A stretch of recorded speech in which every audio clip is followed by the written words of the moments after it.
Hi, everyone, and welcome to another episode of Corporate Underground. This session, hello, everyone, is going to be about the glass ceiling that may or may not be seen. For women in their careers, they have a slightly different experience when it comes to reaching the top. But why is that any different to a man? And we're going to stress test it with our two favorite blokes at Corporate Underground, Tony and Matt. Yeah, we're the favorite because the other two aren't here today. Don't tell them that. yeah. Well, that's what you get. That's what you get when you're overworking and you're doing too many things. Yeah. I'll leave us, me and Matt. We don't work hard, so we can be here. This is favorite people at Corporate Underground. So I'm going to put my Adam hat on for a second and say we preface this by having two to one females in the room right now. But I think this is a great topic because we were talking about this just then, and we're like, let's actually hit record and let's talk about this because we've been talking about it for over a week. It comes up all the time, and there is like you've got first-hand experience, and like my experience is being a young guy that grew up without any of this being pre-programmed as much as you can avoid, things. I guess I was not pre-programmed, as in I didn't grow up where women were only allowed 3 jobs, or something like that. I grew up where all authority was my mum, who basically, told me what to do. My teachers, who were, primarily female, the principal, like every authority figure I knew around me was female. So I never thought of it as anything different. But that's because I'm young. Matt, what about you growing up and stuff like that? Oh, thanks, mate. Throw the old man in the corner. Yeah, you're the eldest one here. Look, Tia and I were talking about this last week after the last session, and it was something that we came through. It was like we've got a big male grouping even here, and Tia's stands out as the female. But the thing is, we've all got mums. We've all got grandmas, we've all got sisters, we've all got really important women in our lives. I mean, I was raised primarily by my grandmother, who I loved to death, and was really, really important to me. But when I was talking to my mum about this, when she had my older brother, she was told, "That's it. When are you stepping down from your job?" It wasn't a choice. It's like, this is your job, right? When are you stepping down? When are you going on maternity leave? We've got the new person starting. She wasn't given a choice to carry on. She wasn't a choice of maternity. And just primary, she was a receptionist. But there's probably 3 jobs you could have. There was the job of receptionist. If you were probably more caring and not being, and had more of a focus, you became a nurse. And the smartest woman became teachers. So back in those days, it really was, those were your 3 choices. You didn't get outside of that. It didn't matter where you were in New Zealand and Australia. I'm sure that was the same in the UK, Tia. And those were the things. So if you look at that, and I'm going to throw something out here a little bit, the smartest woman, the smartest people in the country, or 50% of the smartest people, if they wanted to get ahead, if they wanted to learn, they became teachers. Now, what happened with that is they had a massive amount of intellect and care and focus. Now, they helped generations to step forward because you had the smartest. Now, the smartest women now are doctors and surgeons and rocket scientists and all these other things. But that pool back in those days was around education. They were around nursing. They were the smartest woman. The best of half our population was being forced into those decisions. And they didn't see other decisions for them. So they really drove for that. So the interesting thing to me is how much we all benefited from that amazing focus. Now, obviously, it's not a good thing. You should be able to choose where you want to be able to go. But there's some major benefits over that, where you had a lot of people really focused. Tia, what do you think about that? Yeah, it's a really fascinating topic. Somebody that used to work for us, I once asked, and she was in her 70s when I asked her this. I said, "What did you want to be when you grew up?" And her first response was a cryptographer. And Wow. It's the first thing that came out of her mouth. And she said, "I would have loved to have done that." And I said, "Well, why didn't you?" And she said, "Well, there were 2 things that we were allowed to do. And, they were to be a nurse or a teacher. These are the 2 options that she obviously had." She's incredibly smart.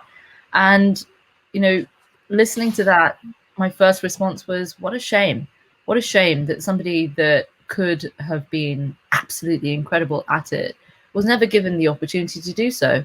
And also, you know, what stopped her from actually doing it as a side hobby?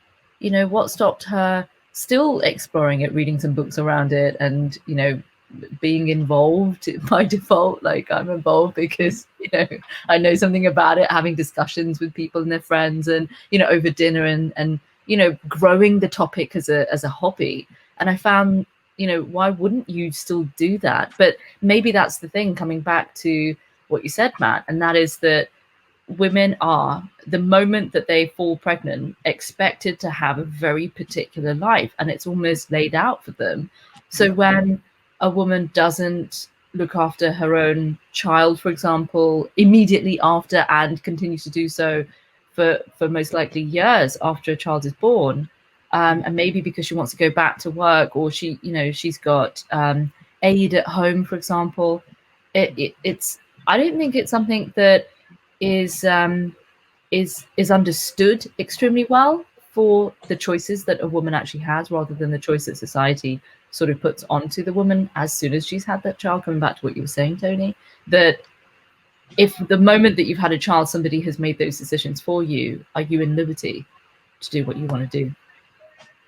Yeah, I guess that was what I was thinking. Like, you know, there's still issues that exist today. We hear about it all the time.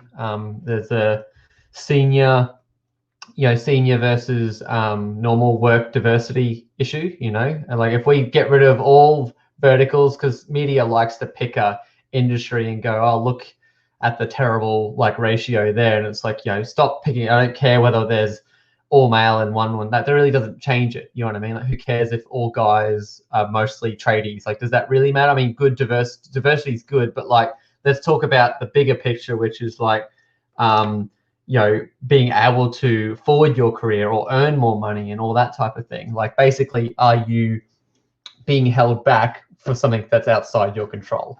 But that's the thing, you know, when like earlier when we were talked about this, there was something really fascinating that you said about the ratio, you know, in a firm. Is it inviting for a woman? And I can only imagine, just as sort of quick preamble, was that, can you imagine being a woman going into any of the industries where otherwise there would have been, as you said, Matt, a secretary, a nurse, or a teacher? Can you imagine a woman entering as, and it's still a thing, that you will find the first woman that ... Yeah. Well, it's still fresh. Like, you know, like we're literally talking about these issues where there was only 3 jobs, was like the 70s, you know? Like it's not even like a generation ago, like, really. I mean, like, it is as far as like above us one, but like, you know, you got to remember, like, things that we're still influenced by that generation. So even though it was not fair for them, it was still normal. So they're going to reflect that speech, that behavior, those expectations onto the next generation. Well, it comes down again to role models. I mean, you asked a good question before, Tia, about, you know, why didn't this woman do it part-time? Why didn't she do it after? She probably didn't think about it. Either the people that were doing it would have been all male and said, well, I'm not going to teach you. Or they would have, there was no access to those books, or people would have assisted her to actually learn that. And her own mental ability to be able to say, I can do this. She had no role model saying, come on, get behind it, just go. I mean, like, I think we've all been in a position where somebody's taken us and sort of said, come on, you can do this. Come on, giving us a bit of a push, or showing us something that could have done it. I mean, I remember being in China only a couple of years ago, and all the billboards were with white European models or famous actors. There were no Asian in China, right? And you think, well, all these people are looking up at something that they can never be. They can't attain that. And that was only 3 years ago, I was in Shanghai, and every sign was, all the billboards. So even in China right now, we're a very proud nation, are looking at what they can't attain ever. So if you're looking at that, how is that pressurizing you and what you're going to be able to do? Now, if we go back a little bit further, my grandmother, her mother died early, her sister died, and her father put her out to the neighbours to look after while he went looking for a job. and they abused her and beat her and tried to rape her at one stage. And then she married a man who basically carried that on and beat her. And she came home one day and hit him over the head with a chair and knocked him out and took her 2 children and left. Now, her father disowned her. All her friends disowned her because she'd left her husband. She didn't go back. So she set up her own bakery and put her 2 children above the bakery and raised them. And then my grandfather stepped forward and started to date her a few years later and took on those. And his friends turned around and said, "What are you doing? She's got children. She's been married. You don't do that." And he lost friends over that. Otherwise, and that's when my mum was born, out of that marriage. And they were married for 50 years. But if my grandfather hadn't changed that, I wouldn't be here. If my grandmother hadn't done what she'd done, she'd probably been dead. So that happened, and I'm sure stories like that are happening more. But society's stepping forward now and saying, "Hey, look, we've got a house for you, or we can support that." We're not at the best of where we were, but compared to my grandmother, all of society was against her. So what role models were allowed? I mean, my mother adopted my older brother out when she was 16. Never told any of our family we knew about this. Anybody knew about this until my brother was 31. But that was the time. And I talk now to friends of mine and I raise this. And a number of my friends who I've known for a number of years say, "Look, that happened to me too. I didn't know they were adopted." But it was part of the 70s. If you had a child out of wedlock, or, if you weren't, that something happened, all of a sudden that was an adoption was a process. It wasn't talked about. It was just sent through. Whole families didn't even know that these children were there. And I have half a dozen friends of mine, and 4 of them I didn't know until I found my brother and said, "I've got an adopted brother." They mentioned it to me. So life is one of those complex beasts that go around. And, we all have these problems where people put a limitation on us. But we've also got a lot of people there for supporting us that can be there. So where does it go from here? Tony, what do you think? Where do we go from here to be able to help women? Or to help society, not just women. Yeah, I feel that I feel things need to change because things are still very broken now. Okay, the biggest thing I've read or understand is that there's a gap, and it makes logical sense. Tia brought up, what when a woman decides to have a child, it is the default that she has to stop work and things like that, and. As someone that puts children first, and there wouldn't be a woman out there that's not putting her kids first, and that's why she's doing it. But why does that mean that the career needs to end? Why does that mean that part-time or even flexible hours? We have just gone through 7-8 months where everyone worked from home, and to be honest, if you're working at home, you're doing a day's work in a good 5 hours. You can really smash out a lot of work in those hours. We all know we could do it, but no one's ever allowed to work from home. No one's allowed to do part-time office, but it was just everyone had these stupid rules that were created before we even were born, because that's just the way it was. Tradition, honoring those that are dead, peer pressure from dead people. I love tradition because it seems the most redundant thing half the time, and it's making sometimes the most often a negative impact. And I feel that COVID should actually be more than just remote work. What can we learn to make life more fun at work? It should be okay, if you've got a very talented person that has done 10 years of working and knowledgeable and in experience, and then they decide to have a child, which they should be able to put that kid as their number one priority, both man and husband and wife. He shouldn't have to now work 12 hours a day to try and make up for the loss of income. And she shouldn't have to choose whether she spends more time with her kid or provides for the family.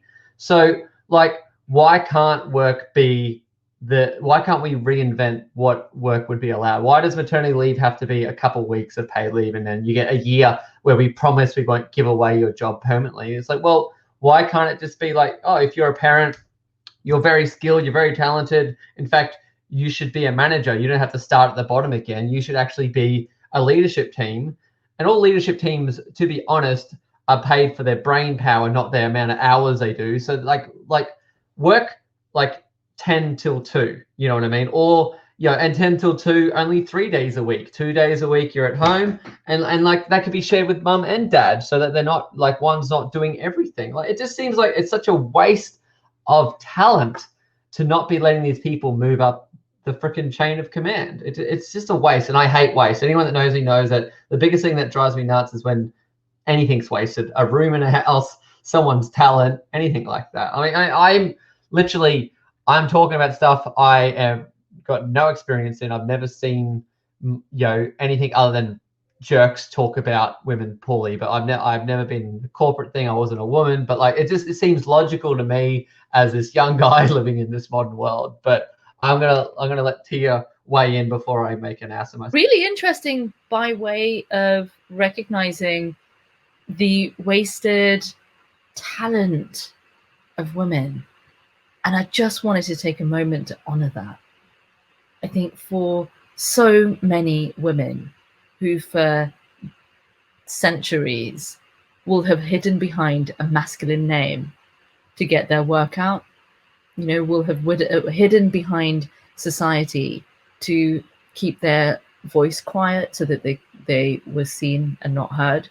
For centuries of women who were so intelligent, the Nobel laureates of the past, basically, but just were never given that opportunity and died without having fully been realized, and died without fully realizing themselves, their talent. But it's still happening, Tia, right? Like there's still issues. There's still issues. One of the things that triggers me a lot is the negative self-talk. It's sometimes in my own mind. Like I want to go for, a really great, fund. And I'm thinking, is that something that I can do? There seems to be a point where you can't have it all, and you can't have one or another. I mean, we're here for a life, right? I've run a successful business. I've made some good money. I've done very well, a lot better than I ever thought I'd do in my life. And we always look at what we haven't done. Now, I'm raising 2 beautiful boys at the moment, and I'm over the moon. It's the best thing I've ever done. I've changed how I do business. I've changed who I am as a person. What I think is probably a little sad, from my perspective only, from not taking this on any other level, but from my perspective, is how many women that need to feel that they need to change. I mean, I changed myself to fit a business, and for the last decade, I didn't enjoy being in business because I wasn't being true to myself. And I understand that women do that all the time to fit into whatever, but there is a point where you can create your own. You can start your own business. You can focus and say, well, I'm going to be focused on women's requirements, or I can focus on everybody's requirements, but from a woman's perspective. And that perspective is very valid. I mean, like, again, I can't think more highly of women. My grandmother means the world to me. She was the backbone to why I got to where my mum, aunties, you've got friends. I've got, when I was at high school, I had more female friends than I had male friends because they just seemed to get me more, to the point where a few people thought I was gay because I got on better with women than guys, because that was the mental state where, oh, well, if you don't like guys, you must be, which was kind of stupid anyway. I don't like guys, but so I like women, so I must be gay. But that's the mentality that there was a thing that happens through. Like, everybody's trying to box you. Be yourself. There is a market for yourself. Even this corporate underground, we set this up because we all had similar viewpoints from different points of life, that we could argue different views. That's the whole point. You can set up anything. You limit yourself by your own brain. And I know, yeah, we've spoken about this, but you're saying, oh, I can't go. I'm going, why not? And then you do, and you kill it. The biggest limitation I have ever seen, I'll finish on this for me, is that I see, and we talked about with the Donnie-Kruger a couple of months ago, where you've got so many men that are not that good, but believe that they can learn to be good or take that challenge on, where women look at it and go, I can't do that.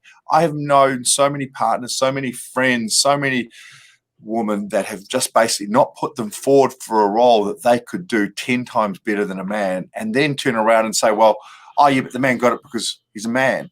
No, if you'd have put yourself forward, you would have got that.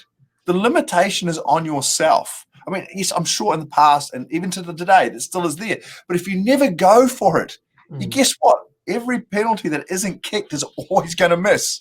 You've got to kick the ball. You've got to put it in there and have a go and put yourself forward and believe in yourself. And I know it's difficult, but we've got lots of role models now that are saying that you can do this. Pick one of them. I know if you pick up the call and talk to Tia, or even if you want to talk to me, I've got lots of wonderful women. I will put you in contact with these fantastic women who will help you.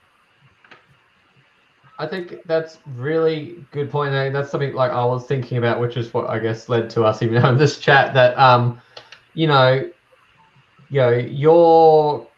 your experiences. So let's say you've experienced a really chauvinistic work environment where it was like mostly men, and they were like the bad type, where it was just like you were not valued and treated fairly and evenly or whatever. Okay, so but just because you've had that doesn't mean you stop trying or you accept that that's the way it is.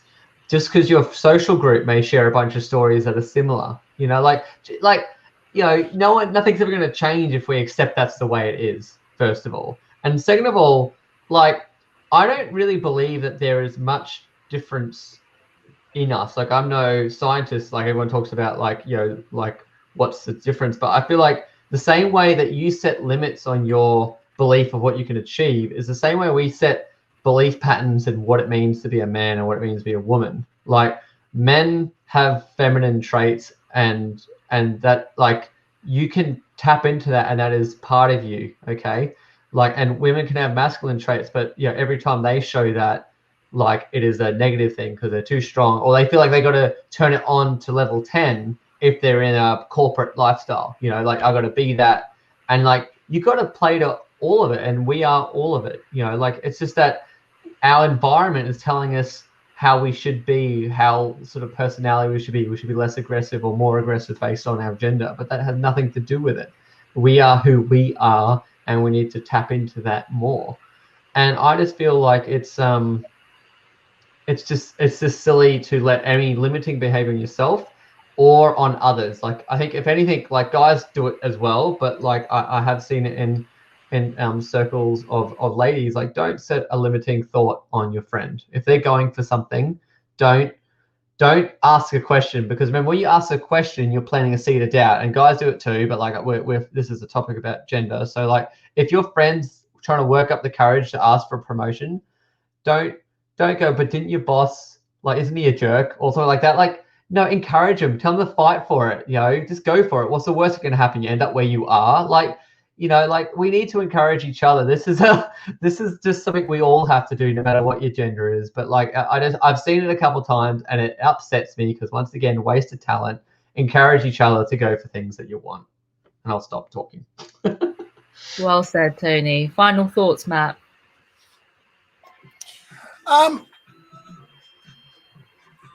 This is an interesting one, but do it.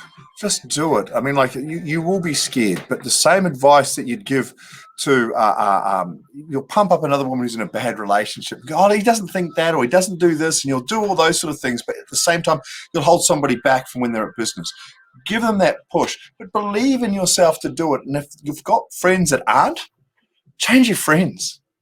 Right, because white anting isn't something. It happens with men and women, but just because you've known them for a long time doesn't mean that they're right for you now. We all evolve. Just do it. I mean, you will regret the thing you didn't do, not the things that you do. I think for me, it's very much about permission. We hope that somebody else is going to give us permission to do the things that we dream about doing. And it's about understanding what lies behind that dream. And if you really want to do something, then I support what Matt and what Tony have said. Go for it. You be the person that you're asking permission of, nobody else. Yeah. Awesome. Tony, what do you think? What's your final thought? My final thought is on the rant I had earlier, because I feel like having children is this limiting behavior that exists. So I would say, if you're having a child next year and you are in a corporate world, you need to, speaking of child, hello, Yeah. Can you copy this? Yeah, can you give me 1 second? Give him 2. Give him 3. Oh. If you're planning on having one of these, I would recommend don't. Hopefully No. it gets smaller. Yeah. Hi. Yeah. What's your name? They're asking what's your name. Jaden. Jaden. Well, you're going to be famous after this, buddy. I would say if you're in a place of management, think about in your new post-COVID work style. Like everyone's talking about, work remote. Like think about how maternity leave or working after having a child can be reinvented. And then for both males, for dads and mums, because like they both want to be there. Like, a dad wants to be at home as much as a mum does. It's not about picking one. I think it should be both can share it and they'll love that. So I think both as a mum or a dad, go to your boss, have the confidence to ask them, hey, we did a whole year remote, we can do another year blended. You know what I mean? And if you're a boss, I would say it's always better when you bring it up before they do. So I'd say consider bringing that out before they ask for it. And that's me. I'm going to say one more thing on just that you brought that up, Tony. What women do when they look after their kids at home do so much more. They take on so much more. Sweden turned around and they gave paternity leave to the male for a year. Now, they were hoping that this would increase the amount of children that were born. Now, what's actually happened is there have been less children born because the man's working out that I'm going to be here for a year, full on, fully committed. And he goes, mate, this is a lot harder. I don't know whether we want more kids. And they're actually thinking about it, like, let's have a kid. I'll leave it with you and I'm off and you do all the work. So there's been a massive, just in that, they did it to get more children. It's proved less because men had to do something. They had to get involved. They had to be part of it. So when Tony says, just do that, ask your boss, both will join in. Yeah, not always, right? But there is no competition. If you want to be a mum at home and raise your kids, or if you want to work, just be happy. Find the job that makes you happy. Do the thing that makes you happy, because at the end of it, you will have enough money to make it, right? We can get there together, and don't turn around. If you want to be a hard-nosed bitch, then you be a hard-nosed bitch. If you don't want to be a hard-nosed bitch, don't be a hard-nosed. It doesn't matter. Those terminologies are what you make of it. I've got some women that do business that are hard and aggressive, and they label themselves as that, but they love being that. They love that drive. I personally don't, right? I've changed from that. But it doesn't matter. If that makes you happy and you want to do and kick ass, but if it's not making you happy and you're trying to fit in to something that isn't there anymore, stop. Become something else. Become what makes you you. And that's what I'm going to finish on. I mean, yeah, drop the mic, Matt. I mean, seriously, Tony and Matt in the house. Thank you all very much for your time. And this was amazing. I loved it. Such a cool. Nothing beats an ad hoc episode. Yeah, totally. But look, if you need a mentor, if you need some help, just hook us up. Like, I know Adam knows some fantastic people. Finn does as well. It's a shame that they're not here today. Tony, and of course, the wonderful Tia. We're here to help. So if you've got somebody that you want, you just need some help, an idea, a mentor, might not be us, but we can definitely find someone that's based around what you want to be able to do. That's what we set this up for, is to be helpful. I'm not sure we do that every week, but we try. If you think we're full of crap, you can put that in the comments too. Whatever. Bye. Thank you. Bye. Bye.